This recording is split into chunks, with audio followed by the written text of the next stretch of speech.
Esto es Modelo 82, el podcast con video que hacemos con Eliana Aguilar. Mi nombre es Cristian Ponce y esta semana nos acompañó Sebastián Espíndola para hablar sobre animación de los 90. El programa de hoy se llama Fantasías de autor de ayer y hoy.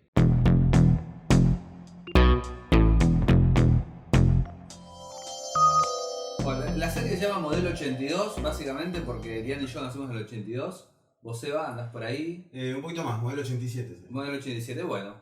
Un poquito más nuevo, pero sí, pero crecimos más o menos en los 90. Asumo, no había celulares, no había internet, vimos mucha tele, vimos muchos dibujitos. Entonces, cuando empezamos a plantear los temas, dijimos, bueno, vamos a hablar de animación de los 90, que fue como súper interesante porque, bueno, nació lo que hoy por hoy, que en realidad Kricfalusi, el pedófilo de Kricfalusi. Sí, ya bueno. Es el de Ren Stimpy, ¿no? Sí, Sí. Okay, él denomina lo que fue la era de la animación de autor. Totalmente. Para televisión. Sí. Y la idea era eso, Seba, invitarte a charlar un poco sobre los íconos de los 90, las cosas que te marcaron. Sí, aparte, algo que decís clave es, vi muchos dibujitos, porque en ese momento también hay que entender un poco lo que se vivía en Argentina, ¿no? O sea, por lo menos acá acababa de salir masivamente lo que era la televisión por cable. Entonces empezaron a aparecer canales y series y yo veía cualquier porquería que me ponía adelante. Era como que, no digo, ya está, voy a ver, mirá esto y lo veo, qué sé yo. Pero empezó a haber una especie de oferta tremenda, ¿no? De eso, de series. En los 90, más allá de lo que vivía el mundo, Argentina particularmente vivió ese momento. Pre-internet, pero un exceso de televisión. Creo que a todos nos pasó. Sí, yo vivía... Así que nada, yo creo que sí, lo que decimos empezó a haber como más libertad también en el mundo de los animadores, porque había más oferta para que empiecen a plasmar sus ideas. Entonces, yo elegí un par de series que vi de chico, que creo que supongo que todos los hemos visto, pero bueno, igual vamos a Sí, pegar por todos a mí lados. lo que me pasó fue cuando Cristian propuso hacer yo dije, bueno, ok, nosotros con Cristian negociamos. Hay capítulos donde yo hablo mucho y otros...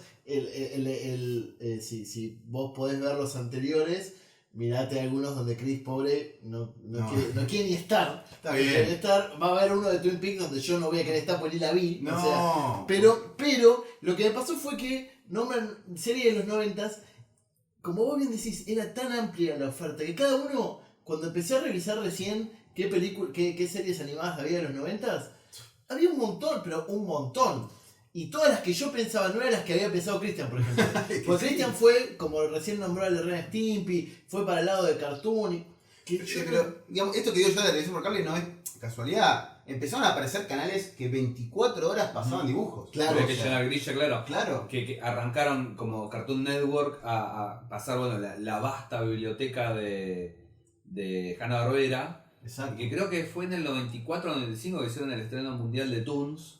Que 94, me parece. 94. Yo estaba así, quinto, sexto grado de la primaria, que tenían, te pasaban pilotos. Mirá. Y nada, bueno, ahí elegías. En realidad ellos ya habían empezado a hacer programación original con lo que después fue Adult Swim, porque Claro, era el fantasma del espacio de costa a costa. Exactamente. Que usaban la misma animación de los cells de los 60 y con el lugar ese tipo night show en vez de espacio. Sí. El caso de Cartoon Network es muy, lo que decimos es muy peculiar porque ellos apostaron mucho a la animación en sí. Porque venían de Hanna-Barbera, de todo eso que le había traído resultados, y dijeron, ¿por qué no empezamos a probar artistas nuevos, a ver qué sale? Y eso de lo que fue Cartoons en un momento, que eran cartoons creados por ellos mismos, por un estudio, por autores contratados por ellos. Antes se llamaba What Animation Story o algo así, era el nombre que tenía, que eran como esto que hicimos pilotitos de cortos, claro, que eran muy experimentales. De hecho, muchos no quedaron. Sí. Las chicas superpoderosas nacieron ahí, que antes arrancaron llamándose las chicas coquetas. Claro, en castellano En era. castellano las chicas coquetas eran. Bueno, Rodrigo de Dexter, la vaca del pollito eran Claro, de ahí. pero eso es el claro ejemplo de los 90. Lo trajiste Chris y es clave, me parece, porque era experimentación total. O sea, hay un corto que capaz que lo recuerdan de una pareja que se junta a una cita a comer y terminan comiendo hasta la mesa. Era como, y bueno, obviamente no prosperó eso, ¿no? Pero digo, muy al límite estaban. Estaban muy al límite, porque era como le dijeron, chicos, ustedes hagan lo que quieran, vamos a poner este segmento para probar y si el que gusta... Mirá qué impresionante porque, digo, justo en finales de los 80s, había habido una revolución, por ejemplo, en el cómic americano-estadounidense, porque habían venido un montón de autores de Europa y también la revista Metal y todo había cambiado la perspectiva y se había vuelto todo más oscuro y un consumo que era para chicos empezaba a tener como resabios de algo más para adultos y también terminó pasando lo mismo con la animación. Es que los 90 es la exageración de todo. Claro. Son en los cómics, los Extreme 90. Sí. Y acá era agarraban la caricatura al estilo de Bugs Bunny y la mandaban al palo.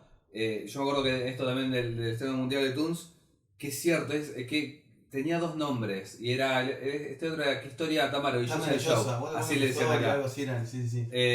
Tenían una remake que era de una animación, no sé, de los 40 quizás, que era un lobito chiquito y uno grandote, medio tontolón. Y habían hecho una remake súper enferma. Pero a nivel Ren y Stimpy. Sí. Es que era eso. Bueno, es clave lo que dicen los cómics porque yo creo que también los 90 vivió una época, en la animación en sí, fue también un poco lo que fue los 80 en el mundo de los cómics. Yo no soy tan lector, pero conozco un poco de historias en los 80, corrígeme vos si me equivoco, porque Cristian no sé si son fanático de los cómics. Un poco, menos que Lian. Se empezó a vivir un poco el tema de cómo los personajes podían contar historias adultas, ¿no? Sí. Más oscuras, más antiheroicas, por ahí, por así decirlo. Los 90 tuvo en parte también esto, vi lo que dice Chris de la exageración de todo, también por un lado, y por el otro también pudimos entender que las animaciones no eran solamente para chicos, digo. O sea... Dejaron de ser dibujitos animados para hacer animaciones. Exactamente, historias contadas con un arte que es la animación. Pasa que originalmente los cortos de Looney Tunes y eso tampoco eran para chicos. Se pasaban en los cines antes de las películas, tenían referencias a largometrajes de adultos. Hace un rato hablábamos de Los Picapiedra, que era una serie, no sé si tanto, quizás para toda la familia, pero que se pasaba de noche en la tele. Sí. Y después hablamos en otro de los podcasts que grabamos hoy, que se me mezclaron. Hablamos de las series de ficción en Argentina. Pasó algo entre los 70 y los 80 que se rompió todo y que la animación pasó a ser eso, el monopolio de las repeticiones por un lado de MGM, de Warner, y el monopolio de Hanna-Barbera, que eran la misma repetición de un equipo de jóvenes con algo loco, sea un perro granadés, un buggy que habla o un tiburón resolviendo un misterio. Eran todos iguales. Es verdad lo que decís vos, pero yo creo que todavía el público en general los percibía como para más chicos, para un público más infantil. Sí, algo pasatista, digamos. Exacto, claro, no tenían una profundidad como las series que vamos a mencionar ahora. Y puedo poner otra cosa más. Si yo ahora, digo, a mí me pasa siempre, me encanta Samuel 82 porque me hacen pensar cosas. También en los 80 había una repetición de fórmula. Digo, los Thundercats, los Halcones Galácticos, ¿viste? Los Super Ratones, había como todo repetición. En los 90 empezó a haber heterogeneidad a la hora de contar historias, por producto, como ustedes dicen, de la experimentación. Claro. Y eso también permite un abanico mucho más amplio, porque vos dejás de consumir. Era lo mismo ver He-Man, She-Ra, los Thundercats, los Halcones Galácticos, eran paquetes de lo mismo. Sí, igual recordamos que esas series eran hechas para vender muñecos. Digo, era como un producto más marketinero que termina pegando por una cuestión de que faltaba esa oferta de series, claro. ¿No? Y te das cuenta que si uno se pone a ver, sin mucho más van a putear por esto, ¿no? Pero bueno, sin criticar a ninguna serie, se pone a ver He-Man, se pone a ver series de ese momento y eran muy básicas. ¿Viste? Era como decimos, la fórmula repetida, como después se llamó con los Power Rangers el monstruo de la semana. Era un problema, se resuelve, moraleja, sean buenos. ¿Viste? Era un poco más o menos esa fórmula, pero porque el objetivo era vender muñecos. En los 90 pasa lo que vos decís, de que los autores dicen, pará, todo bien con vender muñecos, pero vamos a contar historias. Bueno, lo mismo pasó en los cómics. Es exactamente, me parece bueno el paralelismo porque significa que hay algo coyuntural del momento histórico de una necesidad, ¿no? Y es algo, estaba pensando, es algo, viste que muchas veces el cine se adelanta algunas cosas y la tele llega después. En este caso fue la tele antes, porque cuando salió Shrek en el 2001, sí. Todo el mundo decía, mirá, esa animación para chicos, pero también con cosas para grandes. Claro, y en realidad vos tenés un capítulo de Rocco que tiene una parodia de Deliverance. Sí. Que el chabón agarra el chachito y dice, te voy a poder a chillar. Sí. Eran cosas ¿había alguien tocando el banjo? Sí. Es tremenda esa parodia. Pero bueno, ahora vamos a hablar de Rocco, pero me gustaría arrancar. Yo lo que preparé o que fui pensando un poco en la semana también fue hablar de 4 series por ahí que en su manera trajeron un poco de mini revolución o cambio en lo que era la industria. Arranquemos por principios de los 90, fines de los 80 en realidad. Un cómic que había nacido en un taller de la nada, que después despegó y empezó a hacer manía por todos lados, que eran las Tortugas Ninjas. No, las Tortugas Ninjas nació como un cómic en los 80. un cómic que hicieron dos pibes con, no sé, Era monedas. un fanzine primero. Sí, fanzine, claro. Era un fanzine en blanco y negro. Luego hubo una primera versión que no funcionó tan bien y luego recién. Claro. Era como el sueño del pibe. De golpe, dos pibes que se habían juntado en un taller o en la casa, en el sótano de la casa, a armar algo, de golpe estaban en boca de todos. Bueno, esto llegó a la animación, por supuesto, con el fin de vender muñecos también. Era como, bueno, vamos a darle un diseño a las tortugas, más infantil que lo que era el cómic. Más blanditas, más Más redonditas, exacto, que más cada uno solo tenga eso. su color. Exacto. La cosa del original era que eran. Casi no las diferenciabas. Era. Todas rojas los Exacto. entonces. Y todas tenían. No había diferencia de personalidad. Por realidad, los ninjas no tenían personalidad. Claro. Claro. Entonces era como había una diferencia. Ya con que grande. fueran tortugas era. Era mucho. Bueno, de hecho creo que se despega inclusive de otro cómic que es Daredevil, ¿no? La historia y un Era poco. como una especie de parodia. Claro, de... exacto. Bueno, pero cuando llegan a la animación, a fines de los 80, creo que es 88, 89, o por ahí que sale la animación me parece, y en los 90 empieza a florecer un poco más. Lo que trajo las tortugas, a diferencia de lo que era He-Man para mí, ¿no? Y los halcones galácticos y más, que metieron guionistas dentro de todo interesantes, inclusive agarraron una base de un cómic que ya existía, no es que fue una historia original como fue por ahí halcones galácticos, Thundercats y demás. Entonces tenía otro nivel. No, era para vender juguetes, para vender Machado Racing, pero tenía un otro nivel. Y la serie, la verdad que yo creo que esto es lo que quería, la traje porque quiero explicar, que fue para mí la primera serie, no sé si a nivel mundial o cómo fue, pero acá en Argentina se vio mucho, que trajo lo que es la manía, ¿no? La locura completa. Yo vi la obra de teatro. Había obra de teatro, mirá, había obra de teatro, estaba la serie, obviamente. Estaba el programa de televisión donde hacían el rap de las tortugas ninja. Estaban, Bueno, claro, Manuel Wirtz. Manuel Wirtz. Venía con dos títeres que nada que Yo ver. lo veía. Y que estaban en una ventana y que presentaban el Bueno, Tortugas Ninja. Eso, después tenías 3 películas de live action que salieron, ¿no? Con bajo presupuesto No, la primera. perdón, no es Manuel Wirtz, es el hijo de Altavista. El hijo de Minguito era. Manuel Wirtz tenía otro. Estaba con Otro más. Big Bird de Plaza Sésamo en Cerezat. Porque sí. Las películas tienen bajo presupuesto, pero a mí me gustaron las tres. Sí, sí, las sí, tres. sí, O sí, sea, sí. incluso la tercera, la que se pierde el tiempo, está buenísima. Yo la que más critico es la 2. Para mí la mejor es la 1. Sí. La 1 es increíble. El trabajo que hicieron es la que tiene menos presupuesto inclusive de las 3. Y para mí es la que mejor salió. La 3 levanta bastante. La 2 está bien igual, pero para mí es más flojita, pero La mantiene. 3 tiene Sí, sí. el cubil en el subte que es increíble. Sí. Y el mejor chiste de todos, que dice, cuando están aprendiendo a cabalgar en el medioevo, que dice, no, Donatello dice, las tortugas no sabemos cabalgar, no estamos hechos para esto, y pasa Leonardo cabalgando con todo, dice, ¿cómo lo odio? Sí, sí. Bueno, pero a ver, más allá de las películas. Después, yo era en ese momento, tenía unos 5 o 6 años y le pedí a mi vieja que me compre cualquier pelotudez que había de las tortugas. Quería todo. Y había, mirá lo que tenía yo. Bueno, obviamente los 4 muñecos. Tenía a Splinter. Para un día está grabado en un VHS el año del pedo cuando me dan el camión para el día del niño, que mi viejo me dice Bueno, no. entonces, vos sos bien menemista. No, bueno, pero pará, no. Mirá que boludez, era algo que me compraban, porque después cuando le pedí para ir a ver la obra de teatro no me pudieron pagar, o sea, me quedé con un muñequito nada más. Y después en oferta encontró mi vieja, no sé si en una de esas todo por 2 pesos o en un kiosco así, una pelota de playa, boludo, de las tortugas ninjas, que en cada gajo de la pelota era la cara de una de las tortugas. Digo, ¿a qué voy con esto? Había muchas pelotudeces, las tortugas, y la gente las compraba y se generó un imperio millonario. O sea, los creadores se hicieron multimillonarios.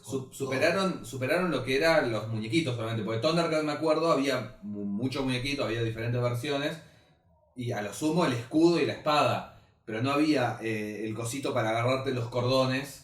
Y que no se te desaten, Claro, que sí. de las tortugas había. Sí, había muchas cosas más que ya ni me acuerdo. Creo que estaban las armas también que te las vendían como mi juguete. Bueno, la obra de teatro que yo no pude ver. Fuera del Nos caparazón, gastamos la guita en la pelota de playa, lamentablemente, ¿viste? Y... Saliendo del caparazón, era la verdad del teatro. Out of the Está Shadow. buena, está buena. En un momento rapeaban en vivo. No, pero eso era canon con la 2. Muy Sí, bueno. sí.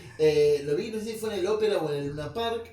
Lo que tenía eran que los trajes eran los de la película original. Ah, mirá. Y se veían de puta madre. Era, digamos, vino de afuera, ¿no? La obra. Sí, Claro, no era... Era Out of the Shield, o sea, me acuerdo que estaba el nombre en inglés también. Tremendo, como, bueno, entonces yo lo traje más que nada porque creo que eso marca un momento del fan, ¿no? Ujú. Del fan que en ese momento éramos chicos, después... Había cassette con la música. Sí, claro, había que hacer con la música, después los videojuegos, ni hablar, los arcades... El arcade estaba buenísimo. Buenísimo, uno de los mejores arcades de beat'em up que Sí, existe. sí. De hecho había como 4, creo que son 3, está también Lost in Time, que es cuando viajan en el tiempo, nada. Digo, lo traje más que nada por eso, porque creo que después no siguió nunca más, salvo con los Power Rangers, ponerle un poquito, algo así, ¿no? Algo que vos digas, Nuestra generación. nuestra generación, por supuesto. Porque hoy hablarle de Paw Patrol a los pibes y... Claro, pero sí, bueno, en realidad yo desconozco un poco, pero sí, puede ser que esté. Pero digo, que una ID, una marca, despliegue tanto, ¿no? ¿Entendés? Y fue el germen por ahí de estas franquicias de ahora que de todo, por ahí ese primer fanatismo con las Tortugas Ninja son lo que desembocan en Not My Look y este fanatismo tóxico de hoy. Sí, hoy en día, bueno, vemos acá, estamos grabando que hay un montón de cosas de coleccionista, ¿no? Sí, Entonces sí. digo, para mí nació un poco con eso. Puede ser. Yo tengo un montón, también en mi casa tengo un montón de muñecos y demás, que creo que si me pongo a pensar, los primeros fueron las tortugas, ¿no? Que tuve. Después tuve otros de la otra serie que voy a nombrar después. Pero nada, quería traer las tortugas más que nada por eso, porque me parece que nuestra generación no vivió un boom tan fuerte como fue en ese momento. Y Bueno, las los tor- Simpsons también, o sea, ya Bueno, vamos a hablar de claro. los Simpsons, pero Vamos, ahí No, ya vamos a pero hablar nada. más que duró el tiempo, No, me parece. ahora vuelvo a las tortugas, pero algo de los Simpsons. Los Simpsons recién ellos liberaron la capacidad de marketing y de cosas para vender mucho tiempo después. Sí. Al principio No los sé. Simpsons tenían muy agarrada la franquicia. sí, pero había de todo. Cuando segunda temporada de Los Simpsons en Telefe, había de todo. Incluso ellos, hay un capítulo que es el de la pata de mono, me parece, que es de estos de Halloween, que hace una parodia de que están en todos lados y que Homero dice tipo, Bart, hay un cartel que dice tipo que, no me acuerdo, que te hagas un examen médico, pero como que todo tiene la cara de Los Simpsons. Claro. Y eso había explotado, había De mochilas, remeras, de todo. De las tortugas, me queda como para cerrar, que el germen ya del cómic lo tiene y que me parece muy impresionante la capacidad, sobre todo de Weir, de uno de los guionistas, que todavía hoy sigue laburando en el cómic, que es toda la cantidad de géneros que convergen en las tortugas. Sí. Tenés la cosa samurai, ninja, que ya es divertida, justo fuera del aire hablamos de Samurai Jack, digo, tenemos algo que nos gusta también, digo, Sí. Star Wars con la pelea con las espadas no es solamente... Sí, el condimento de acción, poner que le genera un poco más de peleas. Después tenés que cada uno es un bicho, un animal, que también digo uno empatiza un montón con la cosa de humanizada. Después tiene la ciencia ficción a todo culo, porque digo, Totalmente. es otro planeta, es un cerebro gigante dentro de un robot. Digo, tiene la cosa de Eluz como cosa de mutante. O sea, tiene todos los condimentos. Todos los condimentos. Que Sí, vos sí. agarrás de diferentes IPs hoy y es la razón por la que las tortugas siguen existiendo. Sí, totalmente. Sí, Aparte, sí, tuvieron van mutando y se van acomodando a las diferentes generaciones. miles de reinterpretaciones, miles de series. Digo, no sé, el último volumen del cómic de la tortuga, que es el que actualmente ya tiene como, no sé, 50, 60 números, te retoma que la historia entre las tortugas y Splinter vienen de que ellos en realidad eran familia en el pasado. Claro, ya empiezan a... Y él era un padre de 4 hijos que los mata, uno que era Shredder en realidad, que después, y que eso se pasó en el tiempo, y que Luz lo único que hizo no es solamente mutar a los animales, sino hacer que esas almas convivan de nuevo y se puedan vengar. Y en realidad, con toda la cosa que tienen de Ronin, de más cosa oriental, termina teniendo sentido. Sí, sí, ¿Entendés? claro. Porque te lo permite. Entonces, es como que todo el tiempo se reinventa. Sí. Y bueno, también para mencionar algo más de la serie en sí, como creo que lo dijiste vos, Elian, pero es clave mencionarlo porque a partir de esta decisión que toma la serie, todas las siguientes, inclusive lo pasó en el cómic también, pero todas las siguientes reinterpretaciones de las tortugas lo tuvieron, es que con el tema de los antifaces de colores, vos las identificás, pero ellos le agregan una personalidad Totalmente. muy marcada a cada uno. Tenías el líder que era Leonardo, que era el noble, viste, que tenía que hacer las cosas bien, que tenía un nivel, una ética muy fuerte, una moral muy fuerte. Después tenías al fiestero, que le importaba todo un pedo, que era Miguel Ángel, que era, vamos a joda, qué sé yo. Al que era más el inventor, el científico, que era Donatello, que era mi personal el favorito, ¿no? Pero bueno. Y a Rafael, que era como más el hermano mayor, El rebelde. el rebelde, pero que también era un poco más grande que el resto, no quería meterse con la gilada, hacía la suya. Le debatía a Leonardo Claro, todo el tiempo, es que siempre, líder, exactamente, era como el líder. conflicto de decir, pará, loco, yo soy el mayor, yo quiero ser el líder. En la película animada, de la que salió antes de las bostas, estas dos live action que salieron, agarran una de las cosas importantes que está en el cómic, es que Rafael se pelea fuertemente Claro, con los la hermanos enemistad de ellos. y se va a trabajar solo como si fuera Batman, Claro. con un traje, Oh, mierda. una tortuga con un traje, combatiendo el crimen durante la noche solo. La tengo que ver esa, mirá, No, es un peliculón, me- Es Peliculón. polémica. Es Pero- polémica, hay gente que no le gusta nada. Tiene Sí, detractores. sí, sí, A sí. mí me encanta. Pero siempre pasa con todo esto de las tortugas. Me encanta. Sale el fanático, ¿viste? Y dice, no, porque este en realidad Y, está. y aparte tiene la voz de Chris Evans y de Sarah Michelle Gellar de Buffy. Bien. Como Avril Chris Evans, Lavigne. que era el. El enmascarado. ¿Cómo se llama? Me sale Jazimel, pero no es. El No, es. Jesse. Sí, algo así. Jones, no sé cuánto, ¿no? Casey Jones. Casey Casey Casey Jones. Casey Jones. Pero bueno, esto que decía de marcar las personalidades, después se tomó como canon, digamos, para el resto de las. No, en la nueva serie no. Ah, ya está, no. En la nueva serie, Rafael es el líder de las tortugas. Mirá. Y cada una no solo es una tortuga con un color distinto, sino que es una raza de tortuga distinta. Wow, mirá. Ah, por eso es tanto más grandote Rafael. Claro.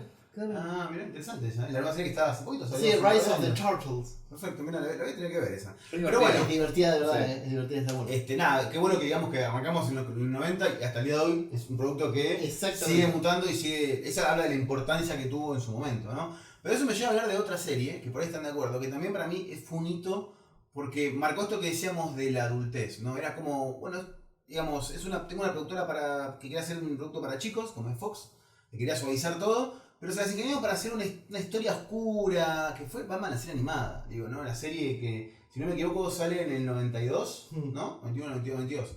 Medio de la Batmanía. Hay también, otro claro. ejemplo antes de las tortugas acá por ahí que fue eso. La Batimanía de la sí. película del Yo 89. no la vi, personalmente no la recuerdo tanto porque no la viví, era Claro. muy chico, pero no sé si se vio tan fuerte como Ahí las sí, tortugas. ¿sí? había de todo. Fue medio- Tenía su propio programa de televisión. Aunque el hijo de Minguito, que nunca voy a saber el nombre, que conducía de las tortugas, te pasaban capítulos. Acá está el programa de Maku Mazuka. Exactamente. Y que nada, Sí, pero que no sí. te pasaban la película. Hablaban de Batman, no sé, o pasarían la serie de Adam West. Sí, pasaban pedazos de la web, pasaban pedazos de los super amigos. La diferencia por ahí es que Batman era un producto un poco más instalado en la cultura. No, pero Digo, la película del 89 lo terminó de Sí, meter fuerte ya. en la cultura, sobre todo a nivel cómics, que la gente no sabía. sin más ser bien. un chiste, ¿no? A la gente que no lee cómics, sin ser un chiste. Exactamente. Como era la serie de los 60. Exactamente. Y lo que tiene Batman la serie animada, que teniendo en cuenta lo que ustedes dos dijeron al principio, es una de las grandes apuestas autorales en una animación. Totalmente. Lo que logran a nivel estético, a nivel historia y a nivel... Incluso Batman la serie animada reconvirtió personajes clásicos de los cómics a lo que son hoy y ya van a quedar así. Ahora vamos a hablar de eso. Y a la vez crea personajes Crea nuevos. personajes que son parte canon, pero es clave lo del autor, porque vamos a contar un poco la historia. Digamos, dos de los creadores, que eran Bruce Timm y Eric Radomski, si no me equivoco, Sí. ¿no? Son los dos directores de La Sí. Máscara del Fantasma, la mejor película La mejor película animada animada de la historia, totalmente. Bueno, ellos crean un piloto, dicen, tengo ganas de hacer, bueno, ellos habían visto mucho la serie de Superman de los 40, 50, lo que eso creo que es, y agarran mucho de esa animación, y dicen, vamos a hacer un piloto, les gustaba Batman, y hacen un piloto, pero onda, lo animan entre ellos, creo que uno le pone la voz a Batman. Es la como- presentación. exactamente, es lo que vimos después en lo que sería la intro. Y lo presentan y, digamos, ¿qué más de autor que eso, no? Es un piloto hecho por dos pibes, lo presentan a la gente de Fox y les dicen, bueno, dale, vamos a hacerlo. Hubo una bajada de línea de hacerlo todavía más suavizado, querían que esté Robin todo el tiempo porque decían que Robin vendía mejor para los pibes. Bueno, nada, pero la serie en sí se las apañó como para contar, digamos, trasfondos interesantes. Como decía Lian, agarraban personajes que por ahí eran malos porque sí en los cómics. De golpe le daban todo un trasfondo, un caso de, ¿cómo se llama? El señor Frío, ¿es? Mr. Freeze, Mr. Freeze. todo lo de Dora. Capítulo que Nora, ganó es- un Emmy, ¿no? sí. Una serie animada que ganó un Emmy, era como algo... No, todo, incluso Dos Caras también, digo, todos los personajes. Incluso, obviamente, tenés uno de los mejores Jokers de la historia, que es Mark Hamill, Mark Lucas Hamill, Skywalker, bueno, haciendo esa es la la voz voz. del Joker, que es un personaje que realmente da miedo. Sí, sí, Realmente da miedo. No, y aparte para mí es una de las mejores encarnaciones del Joker, lejos, debe estar a nivel de las que después se comparan en el cine. Pero algo curioso también es que la serie, digamos, tuvo mucho traspié en el momento de hacerse porque, nada, salió un poco como decía vos, Chris, de la Batmanía del momento, porque también sale como impulso de que venía la segunda película. Claro. De hecho, ellos cuentan en una entrevista que yo pude ver que cuando le dijeron, che, quiero meter al pingüino y no sé cómo dibujarlo, qué sé yo, bueno, mirá, no te puedo dar ninguna foto de cómo lo estamos haciendo en la película porque querían hacerlo parecido al de la película. Claro. Es secreto, pero podés venir un día al rodaje y lo dibujás. Entonces fue Bruce Timm al rodaje de la película de Batman Returns y lo dibujó así nomás a Danny DeVito como lo bosquejó así nomás, lo llevó, y el Joker que vemos en la serie animada es el bosquejo que sale de él viendo a Danny DeVito interpretarlo. O sea, digamos... Y es muy parecido, ¿eh? Y es muy parecido. Es muy parecido. Pero digo, a lo que voy es como este nivel de autor que veíamos al principio que Pero a hay nivel mucha autor, impronta a ellos. autor todo, porque autor Todo, no solo todo. era la historia, el tono, sino los decorados, la Todo, iluminación, la música, era todo, y era un respeto por las grandes sagas de Batman reinterpretadas de una manera audiovisual en la animación. Entonces, era algo muy parecido, justo digo, vamos a hablar si podemos un poco de eso, muy parecido a lo que sucedió con la serie de los X-Men. También. Que los X-Men agarraban grandes sagas de los mutantes, que en ese momento eran complicadísimas porque tenían 80 títulos y qué sé yo, las hacían más simples, manteniendo la esencia de la saga. Y hoy, mucha de la gente que por ahí no lee los cómics de los mutantes conoce las grandes sagas claro. por la serie animada. Bueno, y la de Spider-Man también. Cuando La tocó el de Spider-Man momento, también, claro. llegó un momento que eran temporadas completas, que era Secret Wars o cosas así, que iban contando la saga de la traje mutación, negro, sí. claro, de los brazos y todo eso. La saga de clon. Claro, Exacto. la adaptaron completo. Y aparte, bueno, volviendo un poco a lo que era la serie de Batman, esto que hablamos, bueno, empieza como a mostrar que los dibujos también podían ser para un público más adulto, ¿no? Porque si bien lo veían los chicos y sacaron muñequitos, por supuesto, como todo, ¿no? Se quiere vender. Yo también entiendo que la serie era como tenía una oscuridad tremenda. Y bueno, y eso marcó también el comienzo de lo que hoy en día, hasta hoy en día sigue, que es el universo cinematográfico animado, o las series animadas de DC. Digo, ¿no? O sea, hasta el día de hoy hubo después artistas nuevos, pero digo, Bruce Timm... No, sigue estando. Sigue estando, Paul Dini sigue estando. Es productor de todas las películas, incluso Eric Rodomsky también, digo, porque sigue laburando. Es cierto, a ver, el universo cinematográfico se alteró a partir de Superman Doomsday, que creo que fue 2011. Sí. Ahí es cuando ya entra en continuidad todo de ahí para adelante, de ahí para atrás, que no sé, es la película de La Máscara del Fantasma, la película Superman y Batman, la película de Mr. Freeze, de Sub-Zero, qué sé yo, esas no entran dentro del canon, Claro. pero las voces de los personajes son las que mantienen Sí. para el resto de las Sí, películas. a ver, bueno, recordemos Batman es Kevin Conroy, una Sí. de las mejores voces, para mí definitivas de Batman también. Y digamos, hasta pegó tan fuerte la serie y se entendió tanto el concepto que querían transmitir los autores, que muchos lo consideran, junto con el videojuego de Batman, de la saga de Arkham, el Batman definitivo, digamos. Sí. O sea, el Batman que mejor representa... Para que sea definitivo es por también, digo, para hacer abogado del diablo, como cualquier cosa que te permite extenderte en el tiempo y contar las diferentes, Batman es muy complejo, todo el universo de Batman es muy complejo. En una película tenés que ser muy capo para interpretarlo bien en una Por sola supuesto, película. claro. Sí, para Acá- tener 4 temporadas contra 2 Sí, películas. Las películas de 2 horas. Digo, claro. acá también en la serie animada fue creciendo. Por supuesto. Digo, incluso sufrió problemas terribles de producción, sufrió problemas terribles de cambio de horario, pues claro, los productores no entendían dónde carajo ponerlo. Sí, los sí. distribuidores. Primero arrancó los sábados a la mañana en Estados Unidos, después de golpe pasó, che, pero esto no es tan para pibes de la mañana, vamos a Claro. ponerlo los domingos a la tarde. Y es como que fue mutando, pero lo que voy, yo que sé, con el Batman definitivo, es que yo al día de hoy veo solamente la intro, y es algo tan Batman, Sí. la intro, ¿no? Toda la oscuridad, lo misterioso que tiene, que para mí sigue manteniendo, o sea, envejeció de puta madre la serie. Sí, sí. Y digo, La música es de la película, ¿no? Es de Daniel Elfman. Daniel, Daniel Elfman, sí. exactamente. Ahí en realidad agarraron, a ver, hay una mujer que termina de componer el resto de la banda de sonido, pero Daniel Elfman colaboró un poco. Pero tenía esa onda. Claro, el exacto. leitmotiv de la Pero- presentación. Claro, pero la autora me parece que es una mujer, no me acuerdo el nombre ahora, pero sí, Daniel Elfman estuvo metido hoy, por supuesto. No, se ve de puta madre justo, el que esté escuchando esto, viendo esto, pueden buscar el canal de YouTube de un chico que se llama Elian Aguilar, que estuvo el año Capo. pasado en la Comic Con de Nueva York, se cumplieron 25 años de la salida de la serie y por lo tanto salió el Blu-ray y no saben lo que es. Se ve, Increíble. pero se ve de puta madre, es como, flaco, es como, ahí Cristian lo está marcando porque tiene justo la espalda, pero digo, Ese es. sí, es tremendo lo que se ve, realmente es una obra audiovisual de reputa madre, porque te pasa que algunas obras cuando las reeditan te das cuenta de que esto no estaba tan pensado. Claro. La serie de Batman es, y metió temas de sexualidad, que no lo metía nadie, Total. o sea, sexualizó a Batman. Batman, luego de todo lo que había sido el macartismo en los cómics, y esto de por qué poner a Robin también, Claro. era como tratar de sacarle ese parámetro sexual a Batman. Era como, es simplemente un tipo que se pone una capucha y sale a pegar a la gente a la noche, que ya es re turbio todo. Le dio preponderancia a las mujeres. Sí, Digo, obvio. los personajes femeninos son fuertísimos. Y sufren cosas muy fuertes. Digo, Poison Ivy, Diana Venenosa, crea una familia de plantas y Batman hace que los asesine. Sí, Es sí, fuertísimo. no, es fuertísimo, es fuertísimo. ¿Entendés? Todos los personajes femeninos, bueno, digamos, uno de los íconos hoy en día de personajes femeninos de por lo menos DC, que es Harley Quinn, ¿no? Sí. Por esto de hay otro trasfondo para analizar en otro momento de por qué se transformó en un ícono, pero nace ahí. La idea de Harley Quinn nace ahí, con un pasado también muy turbio que le dan ahí, y nada, hoy en día son los personajes femeninos más reconocibles. No, hoy es uno de los 4 pilares de DC según Claro. la productora. Es Ahí está. Batman, Superman, Wonder Woman y Harley Quinn. Ahí tenés.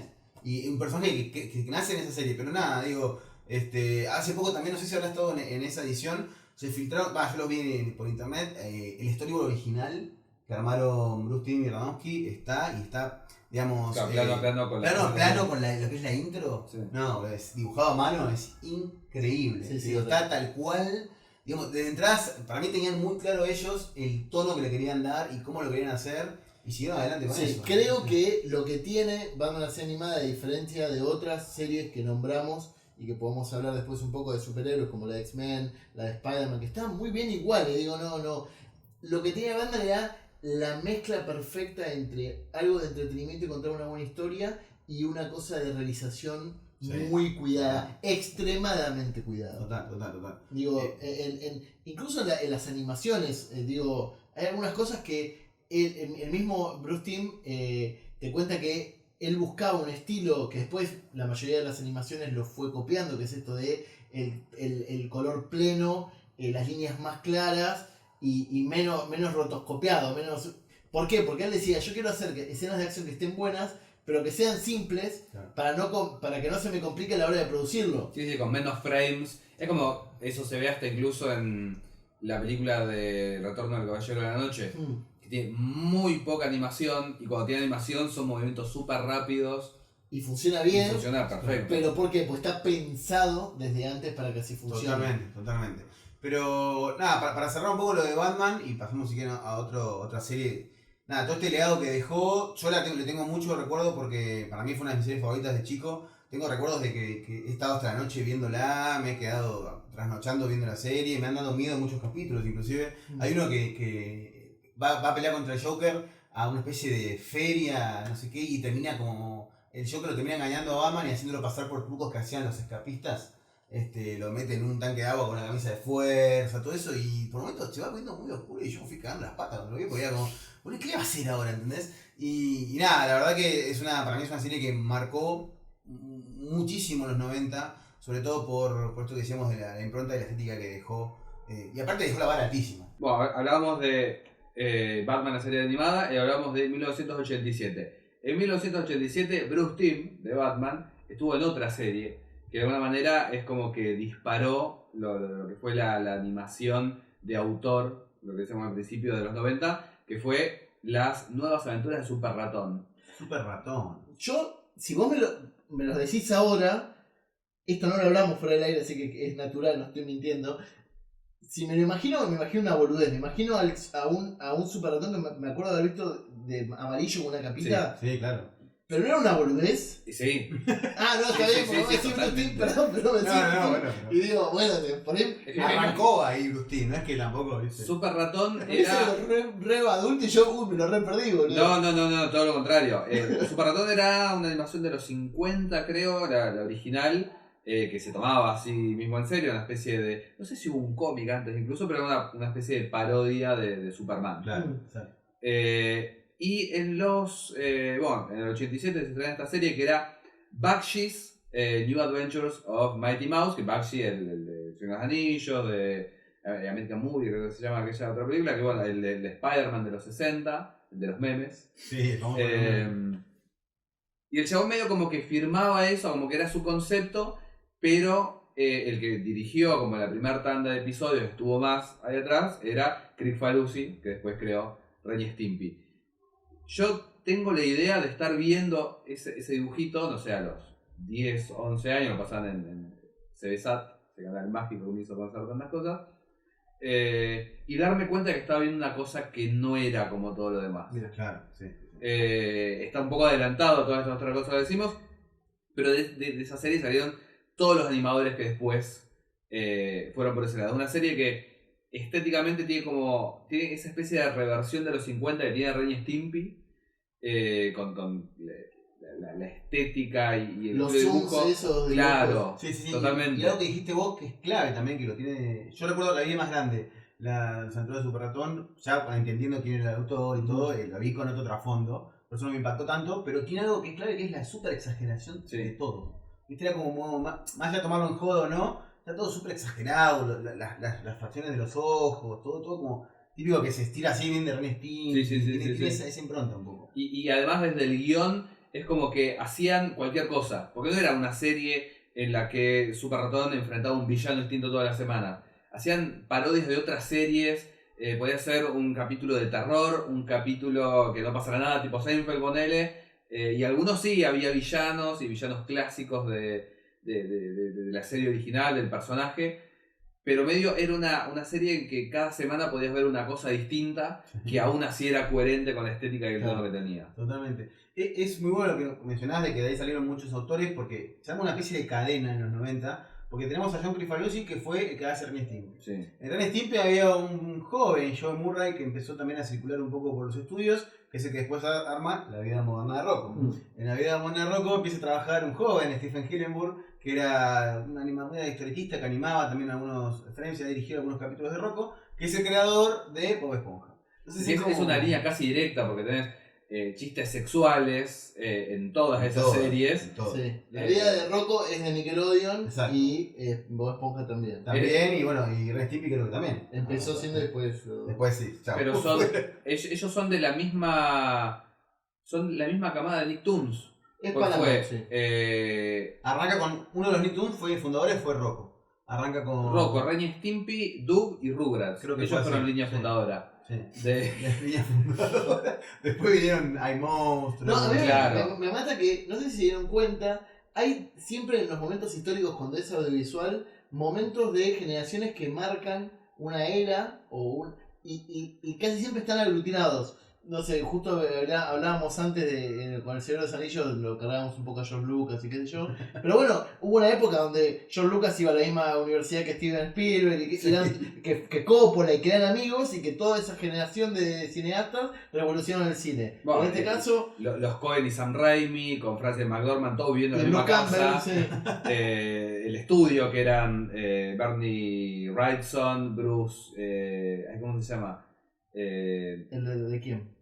Y eran todos ellos los que hacían el cómic de terror, de creepy Sí. de los 70, Winsor Smith.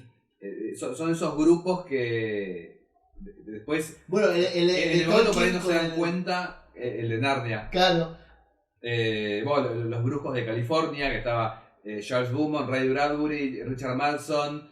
Esos grupos que en el momento no se dan cuenta de lo que están haciendo y en retrospectiva sí, claro. Los tipos se juntaron todos y... No, y después está el Psico FXP de Cristian Pons, Elena Aguilar, ese que... ¿Cuál es? Farmavideo. Farmavideo, el foro que nos conocimos con Ahí Cristian. está, otra mameada. Otro, fíjate, ojo ahí, Acá un poco existió también con la literatura eso, ¿no? Estaba el grupo de Borges, Claro. el grupo de Es verdad. Arnoldo Conti, creo que era el otro, me parece que también había como una rivalidad medio graciosa, hasta ellos se cargaban. Pero siempre existió esto de no aglutinar los grandes Pero mentes. yo no conocía esta historia, no sabía que estaban Sí. relacionados, digo. Aparte que tampoco era un mundo tan grande el de la animación de televisión, porque Claro. era antes de que exploten, creo que los Nicktoons, Nickelodeon ya estaba, pero pasaba cosas viejas. Claro. Los Nicktoons fueron un par de años antes, como esto que decíamos antes, los Cartoons, Claro. que se empieza a producir dentro de los canales contenido original. Y bueno, era medio la misma gente que venía trabajando. A ver, del otro lado del cartoon pasó lo mismo. Gary Tartakovsky, que ahora no me sale el nombre de las chicas superprosas, como que fueron todos trabajando. Sí. Porque ¿qué pasa? En los 90, como dijimos al principio, se empieza, después de haber pasado todo lo viejo, como decís vos, Chris, empieza de vuelta a apostarse en la animación y a producir en canales que eran exclusivamente de animación, no para chicos. Entonces es normal, es lógico que todos los que trabajaban ahí después hayan pegado algún hit y hayan salido de la misma escuela. Y un momento, ya que estamos hablando de momentos, muy impresionante, porque digo, justo cuando empecé a buscar, antes de que vengas vos, Sebas, bueno, series 90, porque de vuelta no se me ocurría, digo, que lo tenía naturalizado, porque no es mi objeto de estudio, por así decirlo, pero que yo recuerdo los sábados a la mañana en Warner, donde tenías Batman la serie animada, Superman la serie animada, Fenomenoide, Los Animaniacs, y yo decía, uy, esto está buenísimo. Está buenísimo. Esto está buenísimo, y todos ocurrían más o menos al mismo momento. Totalmente. Y cada una apostaba por algo que hoy, en retrospectivamente, como siempre decimos, cuando uno ya es grande y sobreanaliza, capaz eso no era así y uno le pone esa impronta en el reversionismo. Pero digo, todos apuntaban a ir a algo más adulto, algunos como en el caso de Batman desde la estética como dijimos, pero Fenomenoide desde lo cínico, los Animaniacs desde la ironía, y cada uno apostaba a ir a un poco más allá. Totalmente, es que como hablamos recién, teníamos los Cartoons, teníamos los Nicktoons, cada uno con su estudio propio, y por otro lado estaba Warner, que estaba haciendo todas estas series. Claro, todo lo de Warner que era, a su vez tenía como el sello de Spielberg, Claro. que se fueron dando con Tiny Toons, creo que fue el primero, Animaniacs, lo que se desprendió de Animaniacs, que era Pinky Cerebro. Estaba, para hablar después los crossover, porque estaba Pinky, Elmira y Cerebro, Fenomenoide después. Fenomenoide después, que también para mí fue un adelantado a su época. Bueno, yo hago por ahí con algo que vos ibas a hablar, Sebas. Yo ahí hago un paralelismo entre Animaniacs y Los Simpsons. Digo, Animaniacs, en el chiste que hace de los países, que se va a la mierda, tiene muchas cosas en común con la forma en que Los Simpsons se ríen de cómo Estados Unidos ve al resto de los países. Sí, de hecho hay un chiste en Pinky Cerebro, por ejemplo, que, mira, a ver si lo recuerdo bien, el plan de Cerebro era producir la película más triste de la historia para que todos se pongan tan tristes y le terminan dando el poder a él. Entonces él hace una película de un jugador de fútbol americano que no puede jugar, crea sus sueños y termina lesionando, tiene una parodia de un montón de películas, y aparece una escena, creo que fue censurada después, de Cuba, diciendo que se rinden y que se vuelven capitalistas porque ¿entendés? Como que el nivel de parodia, que después creo que fue recortado, ese fragmento lo encontramos en internet si lo quieren buscar, pero a este nivel de parodia llegaba, Sí, ¿no? sí. Que dos ratones en el laboratorio, encima de esa idea loquísima, quieren conquistar el mundo, para mí es algo increíble. Pinky Cerebro está a otro nivel. Bueno, pero... Y además, no solamente para de vuelta esa doble lectura, porque estaban las palomas estas que eran tipo Goodfellas, que un pibe. Yo me acuerdo que no lo entendía, porque decía, ¿qué es esto? No entiendo. Pero eran los Goodfellas y aparecía Don Corleone también después aparte, la paloma gorda. Tenían como esa estética italiana, Sí, pero yo no entendía, sí. la verdad, de chico. Bueno, pero eso, de vuelta, eso no existía antes. No, era algo completamente nuevo. Y cada una de estas animaciones, que eran parte de casas matrices distintas, que hoy casi sería imposible, porque hoy con el tema de cómo están con los derechos y todo lo que van a hacer, explotaron en el mismo momento. Sí, fue todo. Por eso digo los 90 es tan rico para la animación, porque fue, digamos, años de diferencia, pero fue toda en la misma década. Claro. Digo, después, en el 2000 empieza otra revolución en la animación, que era más el tema de la animación por computadora, ¿no? Empieza a haber series ya de ese estilo, o películas de ese estilo. Pero de contenido, ¿no? Como claro, la posibilidad de. Yo creo que también tiene que ver con el cable. Claro, Eso es definitivo, claro, porque sí.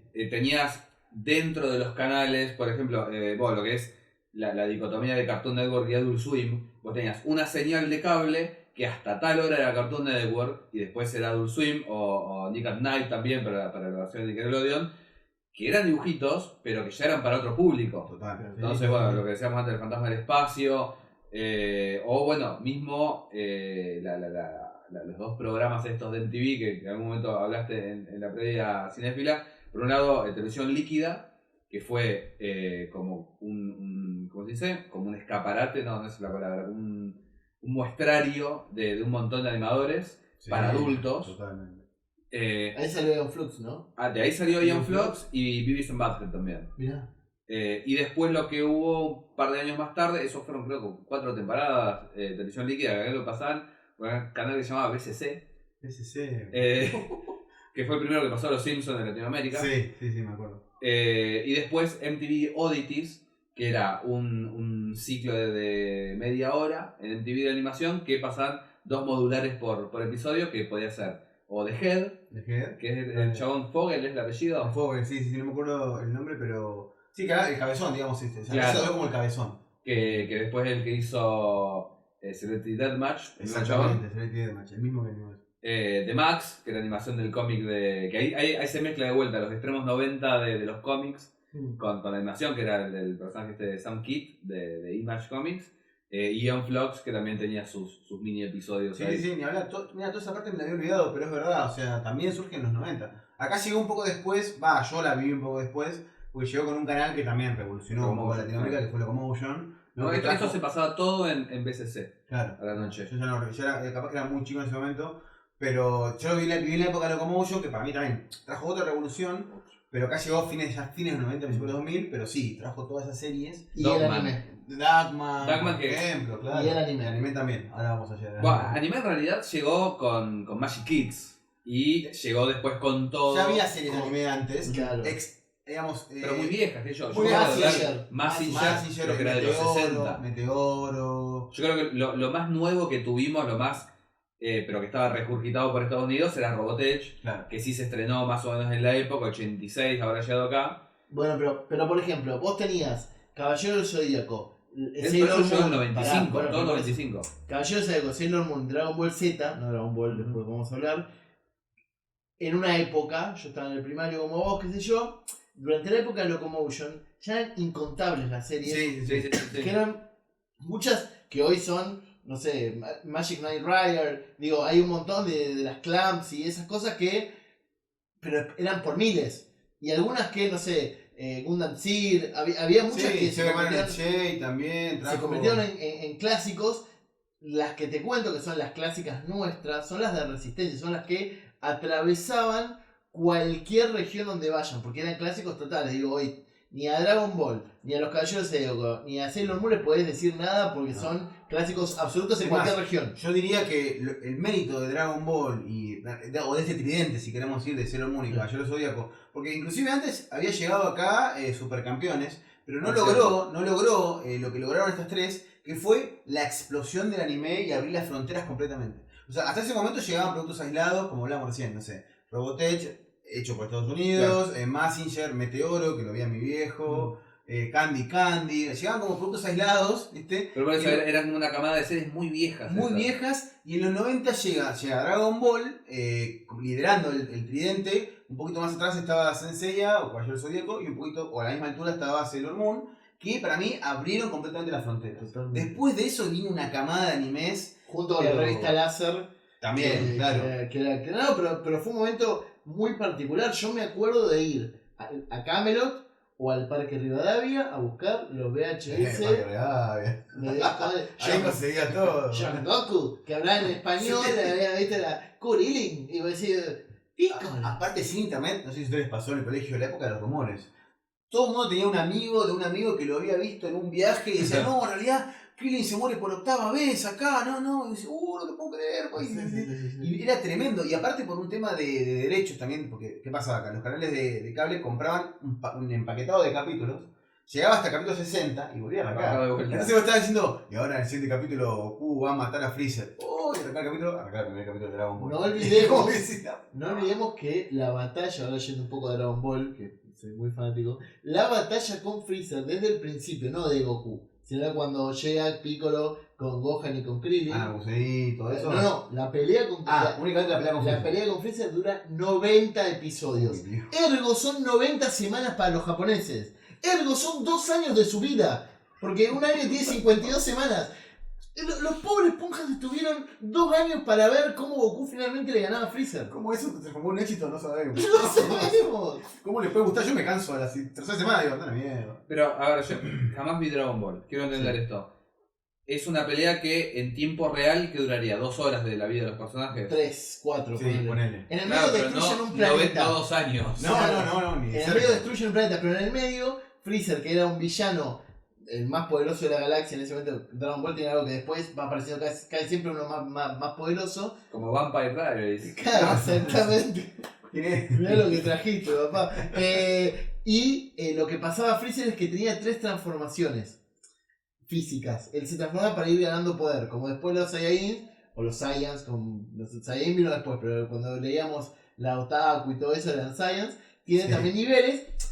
Entonces primero venían los más debiluchos a pelear con Freezer. Cuando Freezer se presenta, bueno, les voy a pelear, papá, con la figura que tengo ahora. Uy, llegó uno que es un poco más poderoso. Bueno, me voy a pasar a la siguiente pelea. Llega Vegeta, bueno, ahora yo también me paso.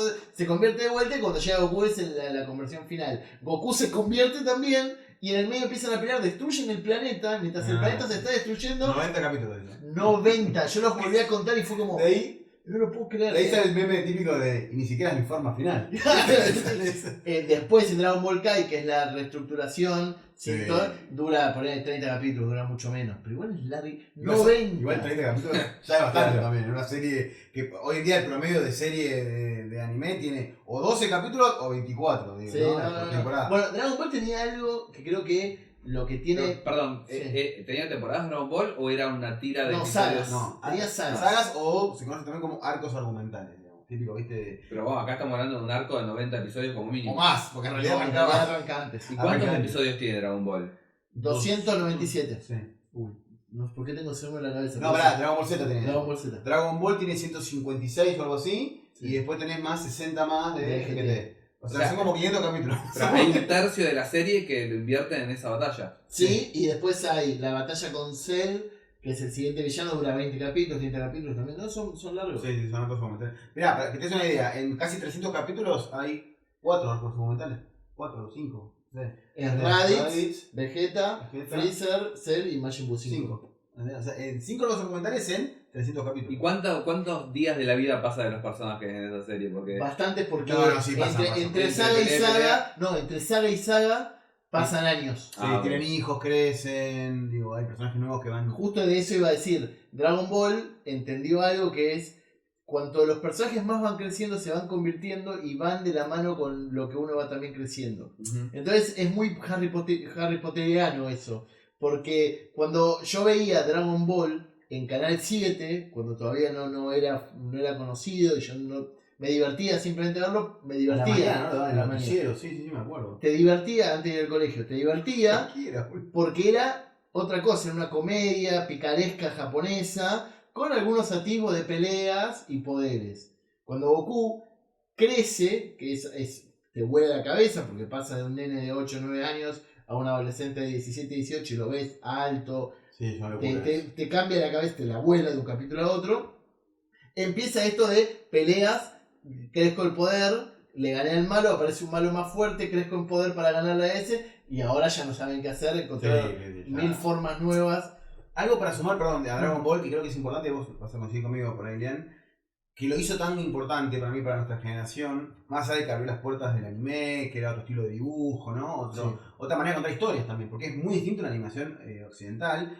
Para mí trajo dos cosas que eran muy importantes. Uno es, en una serie que en ese momento hablábamos, estaba como cambiando, pero todavía seguía percibiéndose algunas cosas que eran para chicos. Dragon Ball no Z, sigue siendo una serie más para chicos, más picaresca, pero que te matan un personaje, ¿no? Te matan un personaje clave, y yo en ese momento, con mis tiernos 8 o 9 años, no había visto ningún personaje, había visto la serie de Batman, que no moría casi nadie, no muere nadie, de hecho. Entonces, como que no había visto la muerte de un personaje querido, y en un capítulo matan a uno de los personajes queridos, y vos decís, y ves la escena del cadáver, te muestran ahí dibujado el cadáver con un hito de sangre acá, y yo me quedé como, no, ¿viste? Y eso es el anime, digo, el anime es más maduro para contar historias, inclusive para chicos. Entonces, para mí, bueno, ni hablar de Senseiya, ¿no? Que te mostraba cómo le escupía sangre uno y se quedaba ciego cada 2 capítulos. Bueno, digo, se tocaban temáticas en series para chicos mucho más adultas en el anime. Era otra idiosincrasia en Exacto. realidad. Otra idiosincrasia que hace que nosotros a la generación de los más pendejos no los entendemos. Claro. Que para ellos son naturales las cosas, que tienen muchas cosas que ver con la cultura oriental. Esto de que a términos sexuales le chupan huevo. Vos, en la actualidad, digamos, Mm. que ha habido una evolución general, vos tenés los chicos americanos que consumen, adolescentes, descendientes, la cosa Sí, está de sí. Disney, Camp Rock, qué sé yo. Los japoneses tienen Your Name. Y yo, con 36 años, la tuve que parar y volver atrás para. Va todo tan a los pedos y Qué buena es comparación. increíble, es increíble. Es otra forma de pensar. Es Sí, sí. otra cultura totalmente distinta. De hecho, esto que hablamos de la animación también, ¿no?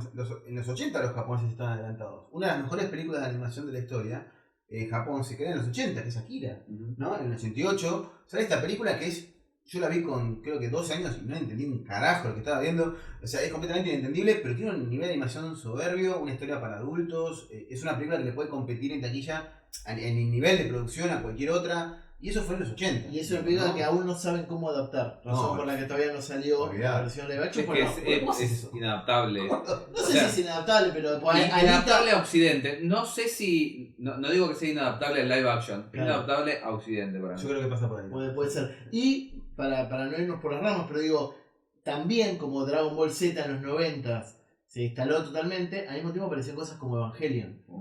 Que es una locura absoluta, que es algo que es el claro ejemplo, mirá, seguimos haciendo paralelos, es el claro ejemplo de lo que hizo Bruce Timm y Paul Dini con Batman. Sí. Que es, al principio que vos decís Batman, bueno, ese que se pone una capa y va, ¿entendés?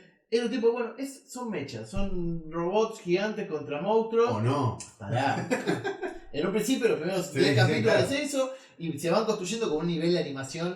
Que Claro, bueno, claro. hoy que la serie está en Netflix y volvió a tener como un mini revival, te das cuenta de lo generosa que es la animación, porque es como, no se puede creer lo que te ofrece. La animación en Netflix es impresionante hoy, y mucho tiempo después. Lo que tiene es que se va convirtiendo en algo oscuro, en algo, a ver, psicológicamente raro, Muy filosófico, y que te pide todo el tiempo. Vos no podés ver No. una animación como Evangelion de manera pasiva. No podés, porque te caga a trompadas. Te caga trompada. Yo la vi 4 veces. La vi cuando la pasó. Acá, corregime si me equivoco, llegó de la mano de Locomotion por primera vez. Sí. ¿No? Pero lo loco es que con toda esta invasión de anime que estábamos viendo, muchos ya sabíamos qué era. O de Sí. dónde venía la mano. Yo lo vi primero en VHS, pues Locomotion no trajo The End of Evangelion. No. Trajo solamente la serie. Los 26 capítulos. Sí. ¿No? Originales. Y lo que tiene la serie, bueno, yo la vi 4 veces a los 12. Después cuando la pasó Isaac a los 16, 17. Después la vi yo por mi cuenta. Sí, bajaba de IBX. Sí, poner a los 20 y pico y después cerca de los 28 por ahí la volví a ver. Bueno, creo que las últimas 2 veces fue cuando realmente entendí más o menos qué quisieron contar. Porque imagínate ya con 12 años, viendo, ay, sí, robotitos que pelean, qué sé yo, y después la serie toma pero un rumbo que nada que ver. Pero lo loco para mí, lo fuerte de contar lo que fue Evangelion acá es eso, es que sin haber visto la serie, con toda esta invasión de la animación japonesa ya sabíamos lo que era. Sabíamos de dónde venía la mano. Estaba la revista estaba- Kame, que era española, que te explicaba todo a color, que la comprabas en Camelot, ahí en Corrientes y Uruguay. Kame. Y ya tenías todo ahí. Sí. Pero lo que digo es, qué generosos, vuelvo a usar el mismo adjetivo, que qué generosos fueron los 90, pues te permitían cualquier cosa que quisieses consumir. Sí. Yo veía a los sábados a la mañana Batman, Superman, Fenómeno y Animaniacs, y después me conseguía en la Parque de Regaga el VHS de Evangelion. Y era como, está buenísimo. Hoy Netflix y las redes sociales nos permiten también tener una heterogeneidad de selección. Sí. Pero tenés menos exposición. Puede Me parece, ser. antes estabas expuesto. Yo, por ejemplo, si fuera por mí, si yo hubiera sido el adolescente que fui en los 90 y viviera ahora, miraría solo los Expedientes X. Claro. Pero antes lo pasaban una sola vez por semana y había que ver tele porque ¿qué ibas a salir Claro. afuera? Entonces descubrías cosas que por ahí no te llamaban la atención al principio, después te enganchabas. Ahora, nada. Como tenés todo a tu disposición, ves solamente lo que querés y te perdés de todo lo demás. Sí, totalmente. No, y aparte también había más libertad para poder hacer cosas sin que nadie se ofenda, ¿no? Un poco también Sí. pasaba en los 90 eso. Siempre estaba la típica madre o tía que te decía, no, si escuchás la canción del opening de Dragon Ball al revés, estás hablando de Satán. Viste que eso pasaba a todos lados. Yuya también. Pero sí, también. Pero digo, Pero yo ya es cierto. pero hoy, es verdad, eso es verdad. Hoy en día tenés siempre un sector de la sociedad que se ofende por casi todo y ser tan irreverente es más difícil. Sí. Digo, es más difícil, hay que animarse, hay que tener muchos huevos para salir a decir, hacer algo como lo que era Ren y Stimpy, lo que era Los Simpsons en sus mejores momentos. Bueno, justo iba a eso. Es loco porque la animación de autor sigue hoy, pero creo que ahora apunta más como. Apunta a otro lado, que no digo que sea ni mejor ni peor, pero Ren y Stimpy y todas las series iban al choque, y ahora tenés que Steven Universe, Sí. que va a construir otra manera de ver el mundo que es Steven más de Uni- consenso. Claro. Steven Universe es el Evangelion de esta generación. Wow. Empieza siendo algo... Titular, ¿eh? No, Eso pero- va de titular. No, pero empieza siendo una historia de, bueno, vamos a tener este personaje que está buscando, y se empieza a complejizar, y los pibes que hoy están mirando esa serie tienen un montón de conceptos nuevos que la creadora, que vos una vez que la conocés, sabés lo que piensa, sabés Claro. cómo interpreta el mundo, está bajando un mensaje, Sí, pero lo claro. escondió en esa estructura. Igual yo creo que es como dice Chris, es un mensaje más de consenso. ¿no? Mm. Más de. No busca incomodar. Busca Claro. contar una historia, contar su visión del mundo Claro. de una manera más consensuada. Lo que hacían en los 90 para mí, buscaban incomodar. Yo creo que si tengo que meter dos series o medianamente actuales que trataron de hacer esto, una le fue bien, otra no le fue tan bien. Para mí es Hora de Aventura, Mm. que trató de incomodar, no tan siendo tan irreverente, sino por ahí metiéndote un trasfondo completamente críptico y apocalíptico detrás de lo que es la historia, siendo una historia que toda colorida y demás. Como que trató de ser un poco más transgresor el autor con eso, sin incomodar al nivel de la serie de los 90. Y otra que vi que trató así de incomodar, pero no le fue tan bien porque era demasiado ridícula, es, no sé si la vieron, Tío Grampa, se llama, Sí. Ante Grampa, que termina siendo muy ridículo ya y no... Pero a Como que nivel... se esforzaba demasiado. Exacto, es ser ridículo por el afán de Por ser el solo ridículo hecho de- mismo, ¿entendés? Y no terminó gustando, creo que fueron 2 temporadas y la cancelaron. Los Simpson, ya que estamos hablando de eso, si hubieses aparecido algunos años más tarde, no sería el clásico que soy. Totalmente. Porque Los Simpson, las primeras 10, uno digo, no es por Death Note. Definitivamente las primeras 11 temporadas de Los Simpsons son mejores que Sí. todo el resto. Pero también el momento histórico le permitía ser más. Hoy, digo, no es por paranoico ni hablar de reptiloides ni nada, pero digo, hoy, en medios tan homogéneos, ya no hay, fíjense que usamos un montón de palabras heterogéneo, hoy es todo homogéneo, hoy son 3 grandes multimedios. Bueno, los Sí. Simpsons que toda la vida hizo 1.000.000 de chistes sobre Disney, ahora es de Disney. Claro. Ese ejemplo. Por eso, entonces, qué difícil sería hoy ser cínico como, Sí. como fueron los Simpsons en un principio. Pasa que Los Simpsons, mira, uno que vamos a ver Los Simpsons, para mí es la serie de animación de los 90, la que marcó, cambió la manera de ver la comedia de situación desde otro aspecto, tanto en animación como en live action después, con, digamos, la serie Malcolm, por ejemplo, es un cuasi homenaje a Los Simpsons, Sí. familia disfuncional y todo, siendo una comedia de situación sin las risas como la de Los Simpsons. ¿Casado con hijos tenía risas Marvel Children, la original? Sí, tenía. De hecho, en Los Simpsons hay una parodia y le meten las risas Ah, también de fondo. Lo que es Matt Groening en sí está bueno analizar un poco porque, bueno, no sé si saben ustedes, él era un artista que empezó dibujando un cómic, en Life as Hell o Life in Hell creo que era.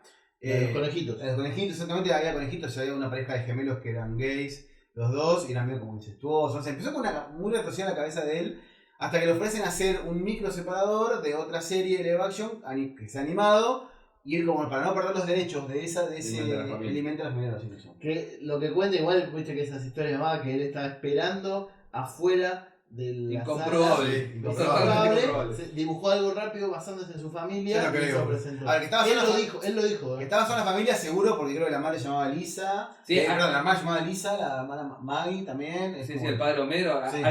Eso es increíble porque hay un par de películas familiares que están ellos y está Lisa en live action, o sea, y tiene el vestido rojo. Si lo buscás, ponés Simpson live action, pero no las cosas que han producido ahora después, sino realmente la familia Groening son los Simpsons. Tremendo. Se hizo tal cual.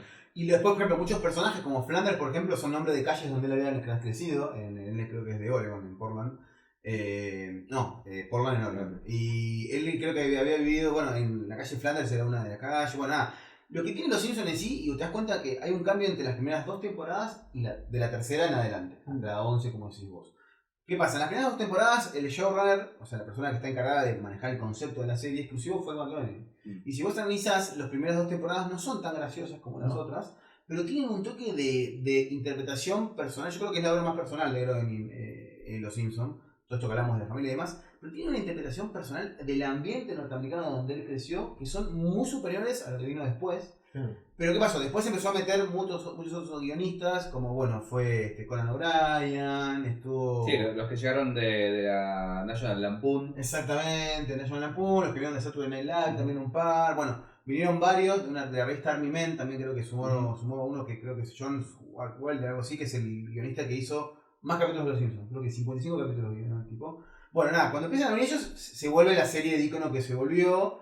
Porque Es cuando me encuentra, creo, los mejores capítulos de Los Simpsons. Sí, Es cuando claro, está claro. el pico que era creativo. un chiste tras de otro. No, y que aparte estaba el happy middle entre lo cínico y la comedia. Entonces encontrar un lugar donde incomodás, pero a la vez sos muy gracioso. Entonces podés esconder esa crítica Claro. mordaz a través del humor. Es Digo. que digo, a ver, no es que pierde control de su obra Groening en la partida de la tercera temporada, sino que le da más libertad a los guionistas, dejando de ser showrunner él, y lo que logra es esto que vos decís. De la parte crítica es su visión, y la parte humorística y satírica es más de los guionistas, que nada, se ríen de todos, inclusive de ellos mismos, aparecen muchas veces dibujados como desempleados, los tipos, como que, ¿entendés? Se ríen de todo. Y los Simpsons Sí, es una... con más oficio de comedia, digamos. Claro, exactamente. Y los Simpsons, como decís vos, yo coincido que hasta la temporada 11, 12, si querés, están muy bien. Están estirándose mucho, me parece. Ya está, ahora sí. Y lo que tiene es que en ese tiempo se rieron de todo y se adelantaron tanto a todo. ¿Entendés? Que vos decís, no sé, el capítulo, por ejemplo, sin hablar del tema de Trump y todo Sí, eso, sí, digo, sí. el capítulo que Homero es acusado de abuso sexual, el de la dulce figura, de la Venus de Milo. Hoy tranquilamente pasa eso, digo, ¿entendés? Sí. Entonces es como, y estamos hablando de un capítulo que es de los early 90. Sí, sí, ¿no? sí, debe ser primera 2 o 3 temporadas. Sí, temporada 3, 4, por ahí debe ser, año 92, 93 estamos hablando. Nada, digo, es una serie para mí, es la serie de animación, más allá de su longevidad, digo, de lo que representa para el mundo. Es una visión de la familia típica norteamericana, pero rompe con esto que se quería mostrar desde los 50 para acá, la familia tipo feliz, el padre Claro. que va a trabajar, los hijos de esto, dice, no, loco, los americanos son esto, la familia completamente disfuncional. Sí, sí, y digo, obviamente por esto mismo de que la serie fue decayendo en calidad, en un principio Homero Simpson era el típico estúpido yankee, pero estúpido no por bobo, sino porque cree todo lo que le cuentan los Exacto. medios, todo, y lo volvieron tonto, estúpido Sí, después. incluso Sí, sí, la ya primera es- temporada tiene como más crítica a él, tipo que se queja de que está la familia comiendo frente a la tele y se vengan a la mesa, y eso desaparece Sí, completamente, sí. ¿viste? Sí. Pero logra encontrar ese equilibrio. Habría que ya terminar la serie. Para mí tiene que haber terminado hace rato. De hecho, hay muchas teorías de que hay un capítulo de Navidad que cierra la serie, que muchos guionistas querían que termine ahí, que no sé si es de la 18ª temporada, por ahí. Mucho. Pero ya sí, a ver, ya la serie, digamos, se adaptó en el afán de querer adaptarse a los tiempos que corren y no poder ser tan políticamente incorrecta como lo era antes, perdió su gracia. Porque para mí los Simpsons era eso. Era, digamos, los tipos se reían de todas las religiones, Sí. se reían de todos los partidos políticos, se reían de ellos mismos. Y hoy en día no pasa, tal vez el capítulo de los Simpsons y te termina atrapando por ahí, si es que te gusta el capítulo, más la historia que la crítica en sí. Sí. Entonces me parece que marcó una base para series que vinieron después, como fue Padre de Familia. Sí, pasa algo con Los Simpsons, que es una serie tan innovadora. Vos, para ver el impacto que tiene una serie, tenés que ver todas las series que salieron a copiarla. ¿Sí? Y lo que Claro. pasó con Los Simpsons es que las copias llegaron mucho más tarde, porque era tan innovadora Sí. que pasaron 5 o 6 años capaz hasta que empezaron a salir ellos South Park, Los Reyes de la Colina. Sí. Aparte lleva 10 años, por favor. y después termina cerrando el círculo, porque Padre de Familia empezó siendo una copia, luego tuvo como su voz propia y los Simpsons terminaron copiando a Padre de Familia en las últimas temporadas, con ese humor que no tenía Sí, sentido. Sí. Que a Padre de Familia se fue todavía más a la mierda. Sí. Yo hoy Padre de Familia lo disfruto porque me da culpa, porque es ese placer culposo, hermoso, pero ya no tiene ni sentido. Es un chiste tras de otro, because fuck you. Sí, That's porque why. es el típico recurso de ¿recuerdas cuándo pasó esto? Y lamentablemente pero los Simpsons terminaron haciendo eso. Sí. South Park también. South Park tiene, no sé quién lo dijo, que me causa mucha gracia, que todos los capítulos de South Park están buenísimos si te los cuentan. Si los ves, no están tan buenos. Qué Tipo, hermoso. no, viste, Cartman va y hace tal cosa. Qué buena idea. Lo ves el capítulo y no está tan bueno. Claro. No, igual, ojo, Pero para también se gastó, me parece. se gastó un mucho. poco, es verdad, también tiene muchos años, es del 99, South Park. Y la manera que lo escriben es una bestialidad. Es una historia, pero para mí es la que menos, con el tiempo, por ahí se gastó la fórmula, es verdad, pero es la que menos se traicionó. O sea, Porque- se mantuvo como una meseta, Sí, digamos. o sea, ellos le pegaron de la misma manera siempre a todo, ¿entendés? O sea, siempre pegaron Sí, igual, no fue que cambió ni mutó. Por ahí sí es verdad que la fórmula se gastó, o sea, después de 20 años de hacer lo mismo, es difícil mantener a la Sí, gente interesada, hoy ver nenes puteando no es lo mismo que el del Exacto, 99. no es tan irreverente como antes, pero no se traicionó a sí misma, digo, mantiene eso, fue sumando temáticas del momento, es la serie que más, para mí, que más hablaba de, no sé, salía la manía por World of Warcraft y ellos salgaban en un capítulo hablando de eso. No, Digo, porque aparte el nivel de producción y animación que te requiere un producto como Los Simpsons o Padre de Familia, South Park es mucho más fácil, más Claro, barato de Una hacer. semana de que empiezan a escribirlo hasta que se estrena. Es una locura. Sí, sí, sí, sí. Y los Simpsons tardan, ellos... Los Lo Simpsons, mandan a- creo que están en Oriente, no sé en qué estudio tiene. en las Filipinas me parece. Sí. Pasa que lo que pasa es medio como el Scary Movie. Y para colmo los Simpsons, que hacen tantas cosas sobre cultura popular, tienen que especular qué es lo que va a estar de moda en un año y qué es lo que va a pasar, no sé, es muy complejo. Y más que se meten, pues me parece que antes se relacionaban de una manera como más abstracta. Ahora hablan de Trump directamente. Sí, Entonces, se van esas- con los ponen en punta. Entonces, ¿y cuál sería para usted? Porque hablamos un montón, nos quedaron un montón afuera, Sí, obviamente. obvio. Tendrían que elegir una. Puede ser de las que nombramos o de las que no. ¿Cuál sería la ¿Pero serie representativa o para nosotros? para ustedes? Acá, digo, nadie tiene la verdad de nada, digo, pero digo, Qué buena porque, pregunta. porque hay, digo, yo tengo que ir a Batman porque Batman, digo, porque Batman, Sí. y casi solo la justificación es Porque Batman. because. entonces, no hay otra Yo explicación. estoy entre esa, pero me parece que por una cuestión de repetición y de los diálogos que me sé y de uso cotidiano, inclusive porque uso chistes de eso cotidianamente, es Los Simpsons. Para mí, estoy en el trabajo y pasa algo y tiro un chiste de Los Simpsons. O sea, como que, mirá, esto es, no sé, qué sé yo, todo el tiempo. El otro día estábamos, por ejemplo, estaba jugando a la Play con mis amigos y uno dijo, bueno, vamos a hacer esto. Yo dije, bueno, vamos a comprar una peluca, como cuando viste. O sea, hasta ese nivel de enfermo que soy con Los Simpsons, así que yo me quedaría con esa. Para mí es como la serie. ¿Y vos, Chris? Bueno, aprovecho que ya dijo Los Simpsons, entonces no le digo por en realidad Los Simpsons yo tuve una relación muy intensa cuando era chico y hasta la secundaria y cuando pasaron esas temporadas medio que le solté la mano. Yo creo, y quizás que de todas estas de las que hablamos es la última que volví a ver, porque hace un par de semanas la volví a ver toda completa, diría que The Max.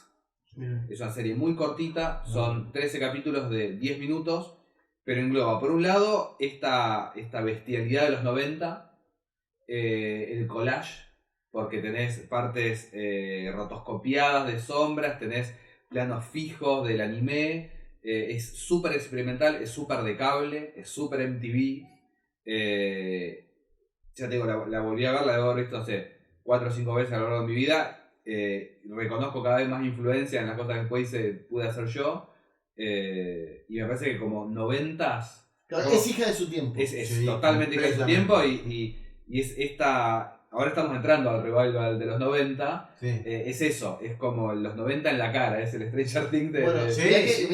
nuestras dos series, tanto Los Simpsons como Batman la serie animada, son series que hoy se ven no como hijas de los 90, sino como clásicos. Clásico, claro. Y en cambio Eso- está Sí, bien la diferencia. Yo creo que entra, The Max es una obra magnánima, o sea, es una obra que a mí me gustó mucho cuando la vi casi, digo, es muy difícil de entender cuando yo la vi de chico.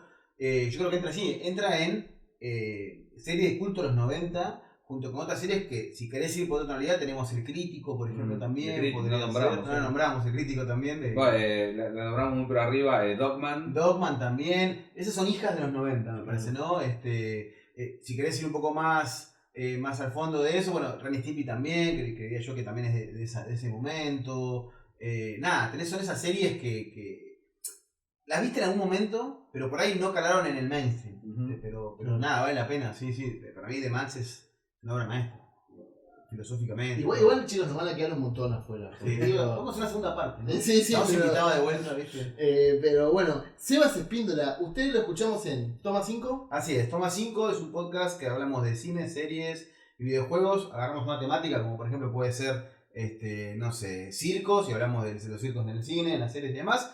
Todos los jueves nos buscan por YouTube, youtube.com/revista Toma 5 o twitch.tv/rtoma5, estamos en vivo a las 22 horas. Y pueden escucharte en la Pelea Cinéfila una vez por mes. También gran hermoso programa de radio. Y Cinefanático Bizarro, vamos a ver qué pasa con eso. Muchas gracias por haber venido, por haber jugado con nosotros. Fue muy lúdico este programa. Me encantó, yo la pasé espectacular, realmente aparte, ahora me llevo cosas para ver, aprendí un montón, ¿viste? Uno siempre aprende de estas cosas. Definitivamente. Y aparte que mejor que hablar de lo que nos gusta. Está muy bien. Así que los felicito, me encanta el programa. Lo sigo desde excelente.